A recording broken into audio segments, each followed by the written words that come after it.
Welcome back to my channel, my dear elegant ladies. I am happy you're here with me again to get educated about high society, elegance, and how to be the best version of yourself. Those who are not familiar with me, my name is Anna Bay and I run the online finishing school, School of Affluence, where I coach women to live up to their potential. Today's video is about important etiquette rules you must think about whenever you are a guest at somebody's house. And of course, it's very suitable as summer is coming up and there's a lot of social events happening, meaning that you want to make sure that you know how to navigate high society and get invited back, and make sure you do not disrespect your host or make any etiquette mistakes. So the number one thing that I do not understand, but it still happens, and it actually happens quite a lot, especially in our society today that really has become incredibly laid back, and which I actually think that we should change. That is when people ignore to RSVP. There are basically people who do not RSVP whenever they get an invite. They do not let the host know whether they can make it or not to this event, and they just leave their host hanging. And this is very rude to the host. It's rude because the host has taken time and energy to, first of all, organize this whole thing, but also into making these invites, into sending them out, and then you receive it, you read it, and then you do not respond. It's like a WhatsApp conversation when you just see the blue tick and no response. It's rude. And the problem with today's society is that people are so afraid of committing to things. They want to know how they're going to feel that day or that week. They want to see if something better comes along or whatever the excuse can be. But that is rude and that is not nice. And sometimes you have to make a little bit of effort and take yourself out of the lazy zone. However, it is also important to know that once you commit to something, there is no backing out unless you really have a valid reason for that. Because that's actually like another point, is that if you RSVP and you do it, on time and all of that, which is excellent manners there, you cannot then cancel last minute on the host unless you've fallen ill or you had something bad happen. But you cannot cancel last minute because you do not feel like it or you feel tired or something else came along. That is incredibly rude. Number two, a lot of the times people confuse when they receive an invite. They think that on every invitation there's always a +1 included. No, that is not necessarily the case. And this is why if you want to bring a guest with you, you should always check with the host well in advance. You cannot just rock up with somebody, your friend or your cousin or whoever it is coming along with you and surprise the host in the door. You tell them before, you ask if it's okay, if it's a +1, you need to ask before. Just do not show up with an uninvited guest. Number three, now another thing not to show up with, well, actually without, and that is to come empty-handed. It just looks very uneducated if you come to an event and you have not brought your host anything. Now, when I talk about event, of course, if it's a big, massive event, then maybe bringing a gift might not be appropriate. But I'm talking about if you're arriving at somebody's house and it's a more intimate event or party, get together, dinner, lunch, whatever, you always bring something. A bottle of wine, a bottle of champagne, maybe some flowers, maybe a box of chocolates. Maybe you can bring a dessert that you put on the dessert table. Whatever it is, something appropriate, nothing too fancy, but that makes you look representable. Number four, if there is a dress code, you make sure you respect the dress code. Usually on invitations, there is a dress code listed, so make sure you dress accordingly. One of the things I personally don't like are fancy dress parties. I do not find it fun to dress out, to come to a toga party or 80s party. It's just not my thing. But if the invite says there is a costume party and this is the theme, then you have to wear that theme. It's rude to show up without an outfit because it shows that you're not making the effort, you're being lazy, and just kind of shows lack of manners. So for that reason, it's also applicable to regular clothes. If it is a dress code, then you respect that dress code, whether it is cocktail party, black tie, casual, whatever it is. I know, however, that occasionally you will not find a dress code on the invite, and it can be quite challenging to know how to dress then. My advice is to always check with the host prior, but you can also just use a little bit of common sense and maybe not come in stilettos and a short dress if it's a lunch, that type of thing. This one actually is quite interesting. I want you to eat something before an event, even if you are attending a lunch or a dinner party. Now, I'm not saying that you should now have a massive meal before so that you arrive bloated and you look pregnant in your beautiful clothes that you're wearing. No, we don't have to go in extremes. I'm talking about balance here. What I'm saying is that oftentimes at events, whether they serve food or not, it might take a bit of time before you have anything in your system, but there might be alcoholic drinks involved before. And drinking, let's say, 2 glasses of wine on an empty stomach might result in saying the wrong things and starting to act funny. And we do not want that as elegant, high caliber women. We want to act with grace and we want to always appear sophisticated in any situation. And alcohol can therefore be our enemy.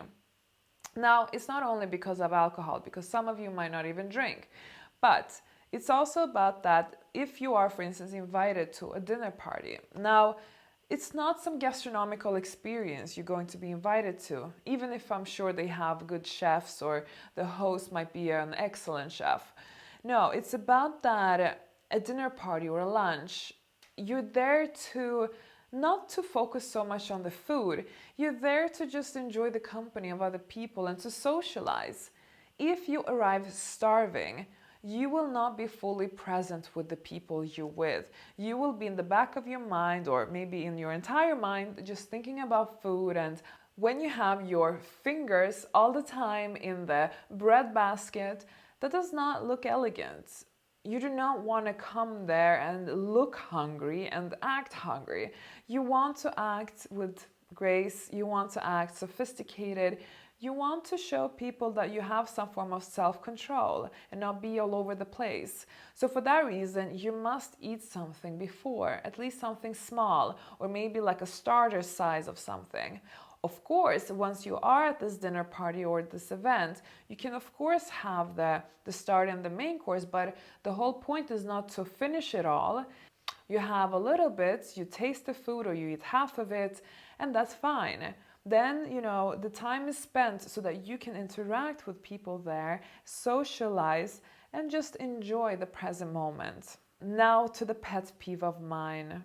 To all the people with poor time management. Shame on you. I will never understand you. I know things happen and sometimes we run behind schedule and come late. Even I come late, but I always stay on time. I think it's really important, especially if you're invited somewhere and it says an arrival time and maybe even a departure time. You respect that time. That's when people are expecting you, so you arrive at that time. One of the most disrespectful things you can do is being that person who is stuck in some narrative saying like, yes, I always come late, and you think that that's kind of okay and you can just survive in life like that. I do not agree with that. And you might manage, but I can tell you that you're also probably upsetting a lot of people along the way. When you arrive, most likely the host is going to welcome you. But if that wasn't the case, and it does happen, it's not always easy for the host to be exactly where they should be because there might be a lot of things happening at the same time. But when you arrive and you haven't been greeted by the host, you make sure you find the host pretty much immediately. Do not say hi to them a bit later on. You go and get them, you say hello, thank you so much for inviting me. You compliment them on perhaps the venue or what they're wearing or whatever it is, and then you do not hog their time anymore. You want to let them do whatever they have to do because I'm sure they're stressed and busy. Now, there is a second part to this. When you leave, you also must always say your goodbyes to the host. So when you arrive and when you say goodbye. Now, some people might think, yeah, but this is common sense. Well, you'd be surprised how many people actually do not respect this. There are many people who like to kind of do the vanishing act in the end of parties where they do not say goodbye to anybody.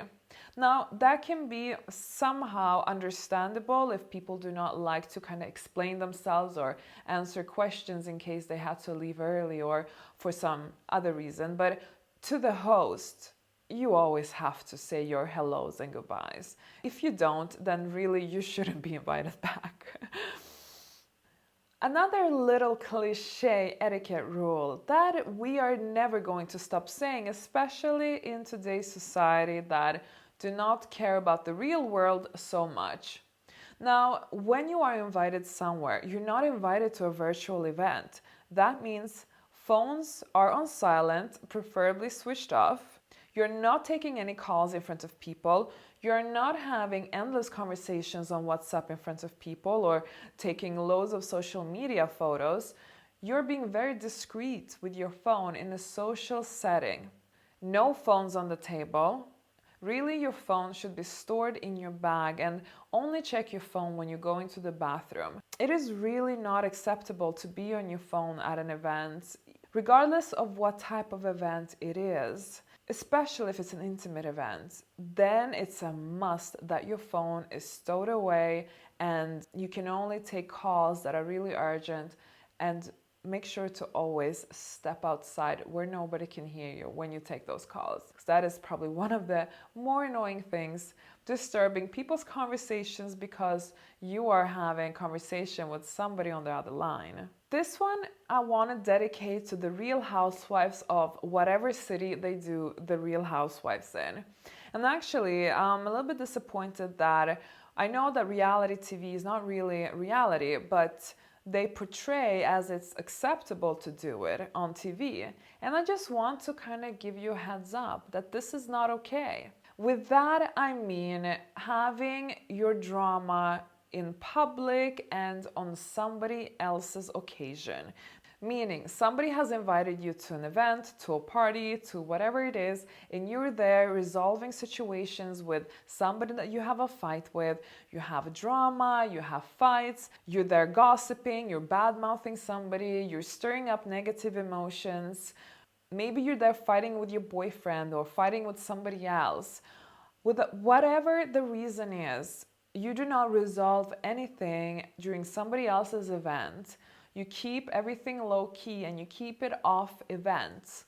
Events are there to be a moment of pleasure for people to have fun, not for you to come there with your bad attitude, with your negativity, with your unresolved issues, and to have a conversation about it with people or with the subject is just not appropriate. And sometimes people say, but yes, but she started. And that's not okay either. You show how educated you are when, even if somebody else starts, you respond in a way that you will never, ever have a conversation about this at this time. It's inappropriate. We can resolve it after another day. Let's have a conversation then. Now is a time to have fun. So put on your best poker face and pretend that you love each other, even if you have a big issue between you two. You see, that is the attitude that you must have and how you show of what high caliber you truly are. And don't forget, I also mentioned, if you have issues with your partner, you do not air your dirty laundry in public. That is always behind closed doors. Now, lastly, when is the best time to leave? Of course, there's an expiration to everything, and you do not want to be the one who leaves the party last. Actually, it's a little bit of bad manners to do that. You want to leave when the party is at the best, but not when it's still gaining momentum. When the momentum has been going on for a while and you know that anytime soon this party is going to die off, so I might as well just leave now. That is usually the best time to leave because you've seen the best part of the night, you're not together with the cleaning up the kitchen type of crowd, Plus, you are not giving your host the stress of how am I going to kick them out? How am I going to tell them to leave? Actually, many times hosts put an end time on the invitation at what time the party finishes. So let's say it says between 8 and 10, then it's absolutely fine to stay until 10. Just make sure you do not overstay your welcome. I will be producing more etiquette videos for you on this channel, so I really hope you have subscribed. And also, I have a very big announcement to make in August. What can it be? Well, I'm really excited about that. So I really hope that you will stay put on my channel, subscribe, and you will be notified because I will be announcing it here. It's really big and is going to bring a lot of value to you as my subscriber. So make sure you watch more of my videos on this channel. I have loads of interesting content just waiting for you, and I will see you in the next video.